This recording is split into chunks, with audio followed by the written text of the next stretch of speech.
This is like my fourth time filming this video. Every time I film it on TikTok, for some reason, it deletes it. I don't know why. So, shout out to that person that commented. Thank you. That is wonderful that you found me. I don't know how that happened, but our paths were meant to be. Our paths were meant to cross. When I was diagnosed with schizoaffective disorder in 2013, I came down with it in 2012. I'm sorry, I have anxiety really bad, so I have to walk and just tell people about it so it goes away. I don't know why, but it just does that. When I had schizoaffective disorder, I like to use the term fully recovered. I still have it, but I kind of like to think that I don't, because it helps me function and better and get more. It helps me just not live under that label. So when I was diagnosed in 2013, I came down with it in 2012, and I was 16. I was very young, and I first started overanalyzing things. I would search for the meaning of life upstairs in my room for a long time, about 3 months, and I weighed 137 pounds, and I was 6'2". That's not an exaggeration. I was rail thin, dangerously thin, very, very, very thin, scary. My collarbones were showing, and my ribs were showing, and it was just dangerous. I switched schools many times, about 2 times, actually, not many, but 2 times.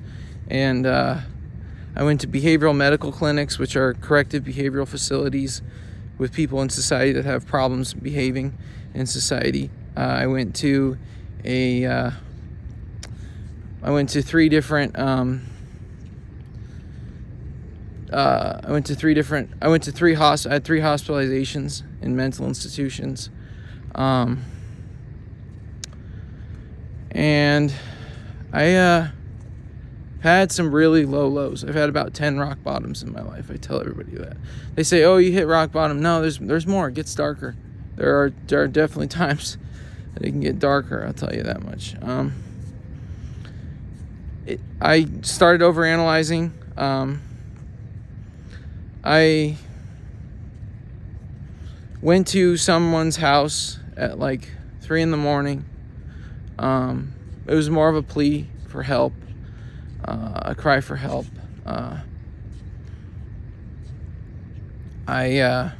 With pancakes and a Bible, and I was just not thinking. I wouldn't sleep for 3 days at a time, and I'd crash because of the pain, and it was just causing all these problems. And I still have chronic pain, but I wound up somehow, because I was trespassing, in a cop car, and they told me, "You need to go to a mental institution. You're not well." They told my parents that. They told me that. They let me off the hook. I have no criminal record, because they saw how much pain I was in, and they saw, this man is not well. This kid is very, very not well at all. And I traveled about, actually it was right over here. I traveled about, I'd say 3 miles, maybe 4, through this mountains, through these hills over here. I'll get to a good view. But I traveled through these hills, and I just went to that stranger's house, went to that person's house, and I wound up at that person's house, and it was very scary.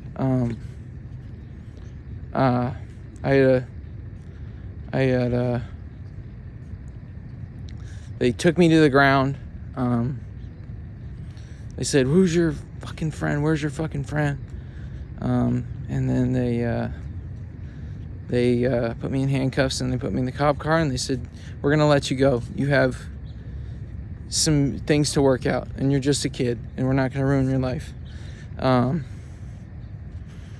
then I went to the mental hospital that day, that night. It was October 31st of 2012.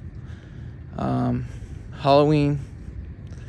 I would take meds with people I didn't know, and we'd laugh and say, I don't know if I'm sane or insane. That was the funniest part. And we'd just laugh and look out the windowsill of the mental hospital, and with our hospital socks on, and just trip out. What's going on? Am I coherent? Am I incoherent? I'm halfway there. Am I not? People, the most traumatic thing about the mental hospital was the people. They were going through a lot of problems themselves. Victims of abuse. I don't want to talk about it on here, but victims of very traumatic experiences.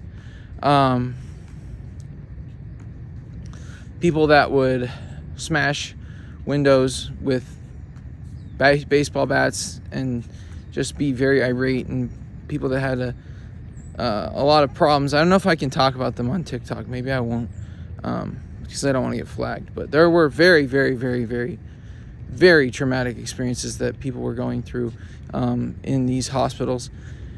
And it was scary. I had met murderers, literally. I roomed with one, and that was very weird and scary, and I cried myself to sleep that night. Look, that was his account. That's what he told me. And I don't know. Actually, I take that back. I don't know if he was a murderer. He might have caused brain damage to someone. But it was very scary. Let's just leave it at that. And I later got out of the hospital, went into remission in August, and after a lot of suffering. And actually, no, it was March. August was the 3rd hospitalization. And then I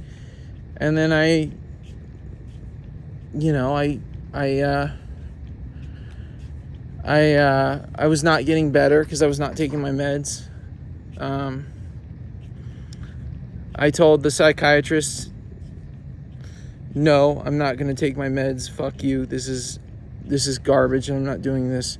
I called the pills dream restraint because I didn't know. I thought they would restrict me in my creativity and create a different person that's not me. I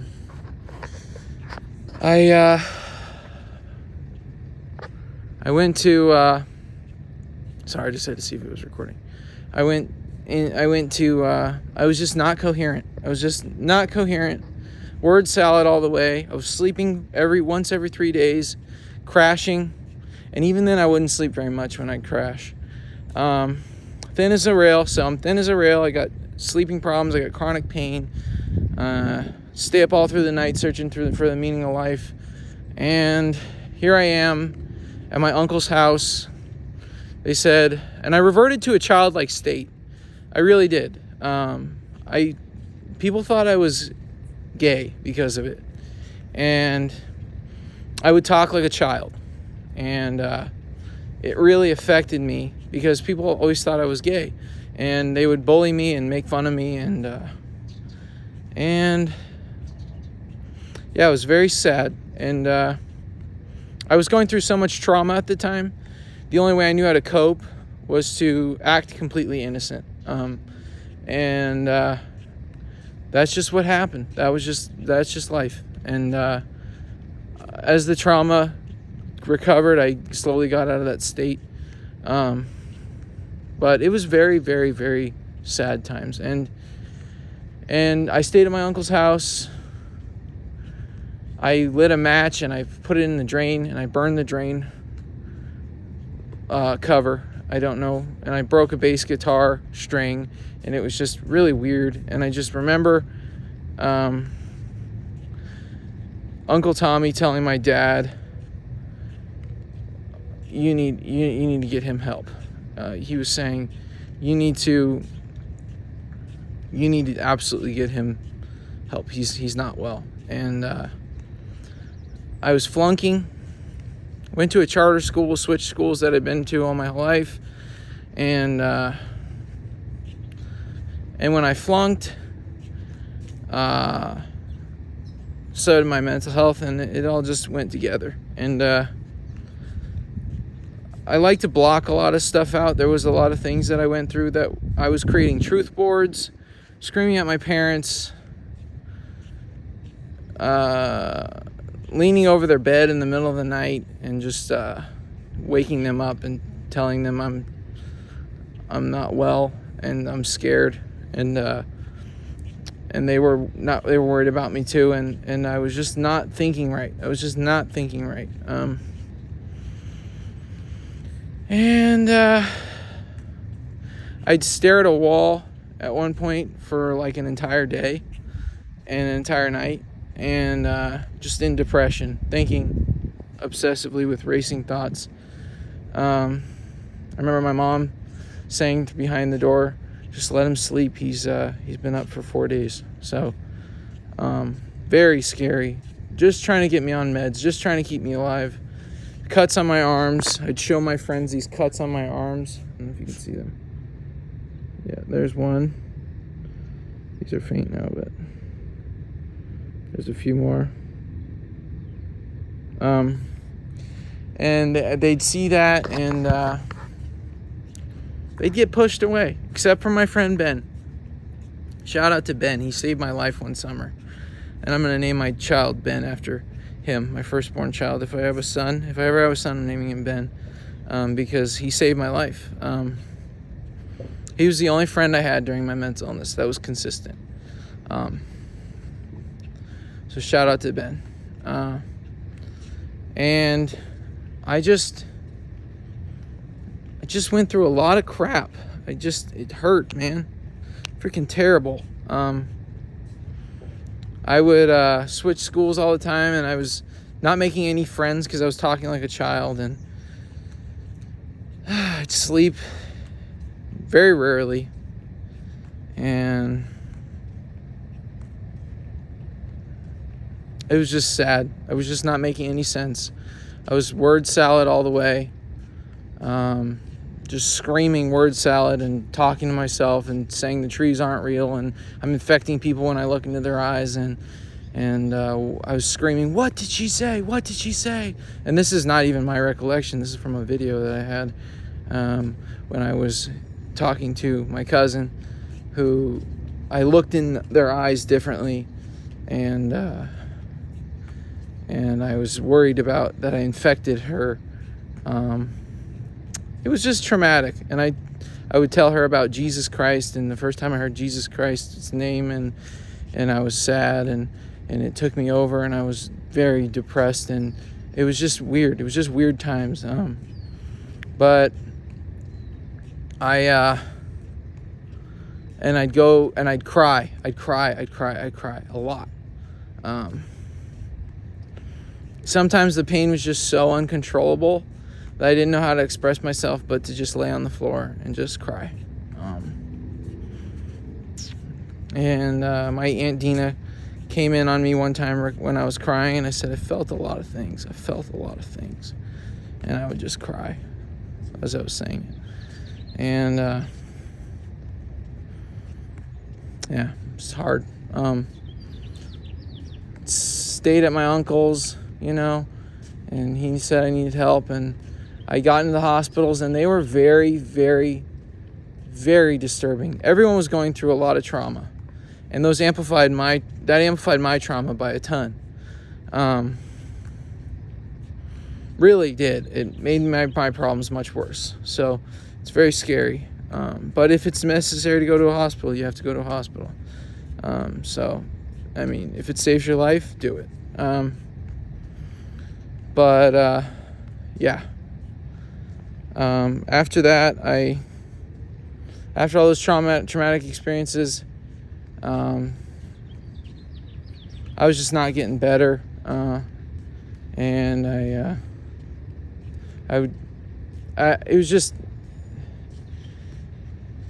it was a lot of stuff that I don't like to think about. I don't know, I don't like to think about it. I kind of block it out, to be honest with you. that year and a half, because I've worked through it. And my Facebook was a wreck. At the time, Facebook was very popular, and it was just this encryptive mess. And I thought I was writing on mirrors and in my room, in my house, and just obsessing over weird things, and just obsessing. I thought it was in the Truman Show. I thought that I had all these truth boards that I would write on and just try and find the meaning of life. And I was coming back. In October. I'd say actually August. It was August I started coming back to reality. And when I came back to reality, from all the screaming, all the weird body dysmorphia, plucking my eyebrows to a pulp, thinking I was ugly, being rail thin, literally thin as a rail, and being just irate, and I use the word distraught. That's the only word I could describe it, and even then it couldn't describe it. I thought I was in hell. I thought this was just another planet's hell, and I was just in it, and I was just tormented. It literally felt like a demon was dragging me to hell. That's how I describe it. It felt like a demon was dragging me to hell, and more, and then some, and then some. I can't describe that feeling. Constant, day and night. Even when I dream, I'd wake up from nightmares. And it was painful, and I'd half sleep all the time. But I got out of the mental illness when I started taking my meds. I was a very rare case of someone that recovered from the incoherencies. I don't know how that's possible. It's by the grace of God. I give it to God. I started on Risperidol, which changed my life, honestly. Took me out of the incoherencies. There was a lot of deciphering what's fake and what's real. Again, having to decipher. It was like learning to walk again. It was like learning to live again. And just a lot of therapy, a lot of getting on the right medications. I was on Seroquel, and when I went on Seroquel,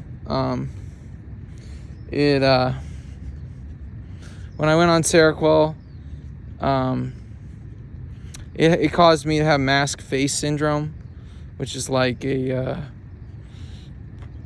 a syndrome where you can't move your face fully, and it was scary. It was very scary. I got onto Risperidol, and then I went on to Seroquel, and then I went on to Abilify. And when I got onto Abilify, gotta make sure it's recording still. Okay. And then when I went on to Abilify, I got some of my emotion back a little bit. But I still had a lot of what I called anhedonia. But really, it was just my emotional bar was lowering from bipolar 1 into normality. And that took me about 8 years to recover from. Times when I would just go into my car and just cry. And I would just drive out to far locations like the desert or a nature reserve or some abandoned park somewhere, and I'd just cry. I would just bawl. And then after I was done, or during it, I would say, wow, I can't even feel that. What the hell is going on? What is going on? This is so sad. It took me about 8 years to cope with that. And I still cope with it. I'm still trying to figure it out. But I'm much better now. And just a lot of emptiness. And lowering and adjusting my emotional bar. So here I am today. I'm a lot better now. You know, I could go into 8 years of emotionlessness and trying to feel alive. I could go into more traumatic events like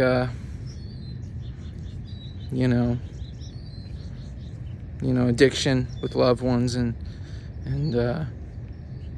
different things, but and Hospital visits, I can definitely go into detail with the hospital visits. Scary, man. Oof. Wow. But it was just a lot of trauma and a lot of things that went wrong. And when it can get worse, it can always get worse. It can always get worse. But it's about perspective and what you look at. And